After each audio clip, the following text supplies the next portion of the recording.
దీపారాధనలు అసలు వత్తి అనేది ఒకటే ఒక వత్తి. వత్తి దాని పేరే వత్తి ఒకటే. కానీ ఒకటికి మనం ఆరాధించము. లక్ష్మీనారాయణులు దంపతులు లక్ష్మీనారాయణులు 2 ఒత్తులు వేయాలి. కొందరు 3 వేయండి, కొందరు 5 వేయండి. అన్నీ మీడియా పెరిగిన తర్వాత అనుమానాలు పెరిగాయి, ధర్మ సందేహాలు పెరిగాయి. ఒక్కొక్కరు ఒక్కొక్క తీరు చెప్తున్నారు కనుక అన్ని భిన్నత్వంలో ఏకత్వం భారతదేశం కనుక 2 ఒత్తులే వేయాలి.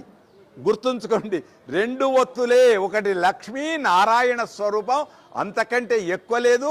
చెబితే వాళ్ళు ఎవరెవరు ఎలా చెప్తే వాళ్ళు అలా ఆచరించండి. కానీ దీపం జ్యోతి పరబ్రహ్మం, ఆ పరబ్రహ్మమును అజ్ఞాన అంధకారాన్ని దూరం చేసి విజ్ఞానాన్ని పంచేటువంటి ఆ పరబ్రహ్మానికి నమస్కారం చేయండి. ఇప్పుడు సంధ్యాదీపం పెట్టేవాళ్ళు ఎక్కడున్నారో నాకైతే తెలియదు.